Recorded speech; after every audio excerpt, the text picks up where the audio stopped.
Well, hello and welcome again to another ABI multimedia cast. This is the one in the series I'm doing with our friends from around the country who are subject to ABHI memorandums of understanding. And this time today we're in beautiful West Yorkshire, where I'm really pleased to be joined by Mear, who's Chief Executive of Leeds Academic Health Partners, who have been the real cornerstone of our MOU with the Leeds City region, and also Cooke, who is the Chief Executive of the 3M Buckley Innovation Centre at the University of Huddersfield. So welcome both. Thanks so much for finding the time to join us today. Liz, maybe we'll start with you. Just give people a chance who are listening a flavour of what's happening with Leeds Academic Health Partners, who you are, what you do, what you're working on at the moment. Thanks, Richard. So Leeds Academic Health Partners is a partnership of all the NHS trusts in Leeds City, the 3 universities, the council, the local enterprise partnership, the combined authority, the integrated care system, a number of third sector organisations, and we work across West Yorkshire and Harrogate as part of our health tech programme. So at the moment, health tech is one of our core programmes. We're working right across the pipeline of discovering products, developing them and deploying them. We've got some jobs out to advert for innovation adoption specialists, so we can really work at that deployment and adoption end, so our companies get contracts, land the products in the NHS and social care. And we're also working on, we have a Centre for Personalised Health and Medicine, and that looks at precision approaches to prevention and treatment, and we've got a number of companies who we're working with in that centre. One of our programmes that's just kicking off is a programme that's about data. So how can we use the data assets of the city to think about healthcare need, so we can match products and services into that need. So as Richard said, we're an MOU signatory. Our signatory was, I think it was signed in 2019, so it's been going for quite a long time as a partnership.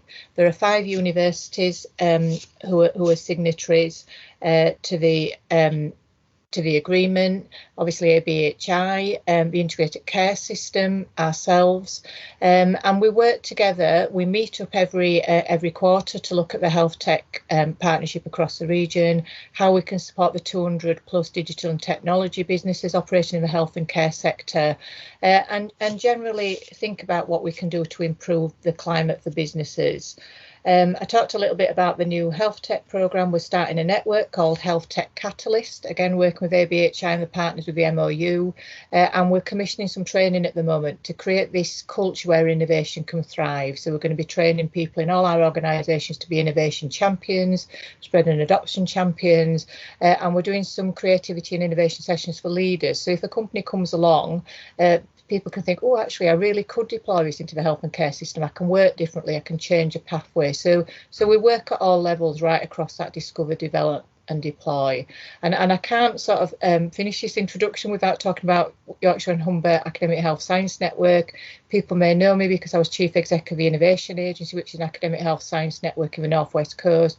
And we work closely with our partners in the HSN to develop products, to look at their wider network, similar to how we do with ABHI, so that we can support businesses outside of the region as well as inside of it.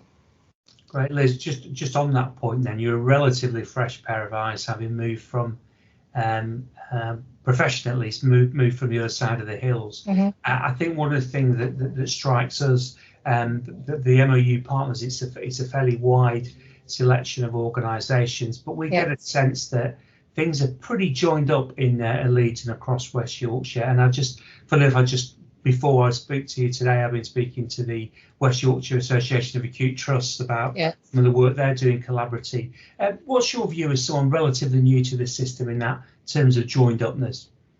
I think it's amazing. It's one of the reasons I was attracted to Leeds. So I live in the region. I actually live in Huddersfield, and I was thinking, oh, this would be great, like to be sort of near my hometown. And when I started doing some due diligence for my interview, I was talking to partners. I thought, gosh, these people actually really do want to work in partnership. They do link with each other. They do pass businesses on. They do draw on each other's expertise. So I think it's a great region right across West Yorkshire and Harrogate. Universities working together, the NHS social care working together. So if you're a business that comes to work with us, you'll be welcome with open arms, and we'll support you to go to where you can get the best resource and support. Yeah, I think it's striking. The region's attracted some really good people in the last few years, hasn't it? Obviously yourself, with Julian Hartley going to the teaching hospital, Rob Webster, of course, and Paul Stewart at the university moved to the university. So that's we certainly got the impression that things are really joined up in Leeds, and it's a really exciting place to be for our sector. So one of the real jewels in the crown of West Yorkshire is Huddersfield University, and stuff, a range of things that you're doing there. So Sue, tell us a little bit about your innovation centre and some of the things you're involved in at the moment.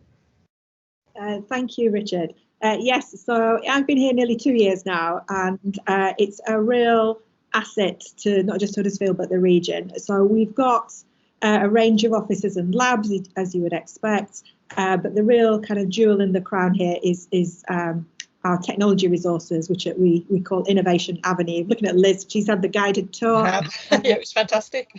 So we've got lots of additive manufacturing capabilities, X-ray suites, microscopic suites, and so quite a lot more facilities than you would expect in your average business workspace.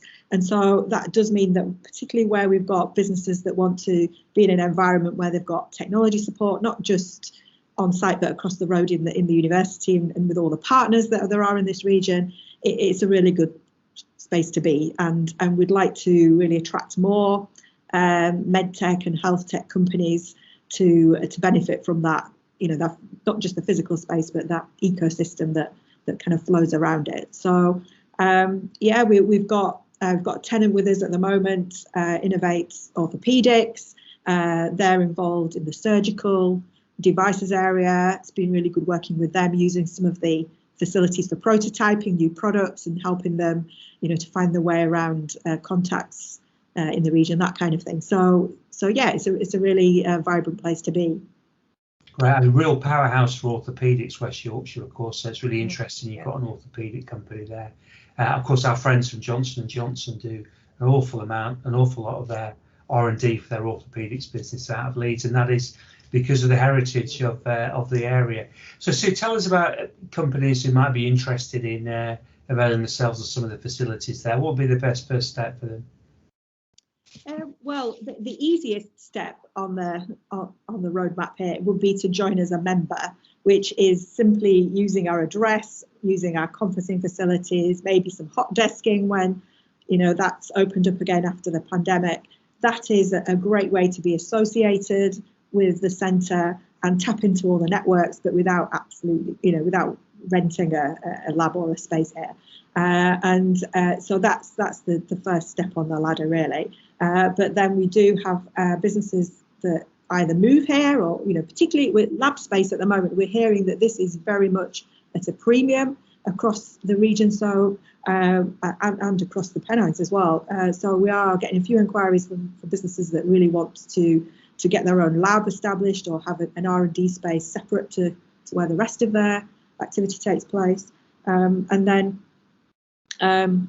then we try and link them into the university, to the departments, or vice versa. I mean, we've got some academics working on some very exciting innovation pipeline ideas, especially in the medtech space, and we can maybe talk about Grow Medtech to explain how that works. But we've got some kind of long-term partnerships there with academics who've got some IP. Might take 5 to 10 years to bring it through that pipeline, but then they can hop over the road and flourish in this kind of environment whilst not being too far from their home lab where they started it all off. So that's the kind of dream combination for us. Right. Do you see any cross-fertilisation of sectors there? And one of the great things about universities, of course, is you bring a lot of clever people together that they've got solutions in different areas that are transferable. Actually, yes. And the one that springs to mind, I don't know if you've come across this business, is Paxman Scalp coolers. So they're not actually based with us, but they're in and out using the facilities and are strongly connected with the University of Huddersfield, where they've set up an institute of scalp cooling. Now, their origins, if you go back 20 years, were in beer cooling. So that was their technology. And then through personal tragedy within their family, their mum had breast cancer. The dad adapted the technology for scalp cooling, which was in its infancy at the time when she lost her hair. And so fast forward 20 years, they're now one of the leading companies for scalp cooling treatments across the globe. And we've got partnerships, the States and all over many different territories. So they've tapped into cancer research, the science side of their business.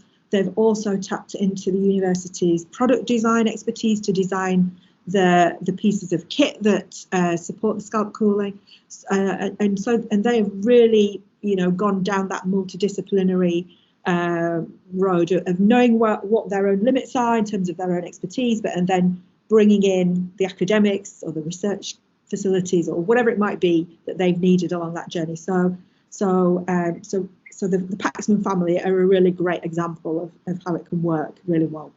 That's such a brilliant story, Sue, because for our sector particularly, what we do, I think, as well as any other sector, is that tech transfer. And there's some great stories of technologies and companies even that started out with of health tech and are now major players in our industry. It's really good. It's a really good story. Thank you. So Liz, maybe then just to round things off, we're working obviously hard to try and bring the MOU to life and bring our relationship to life.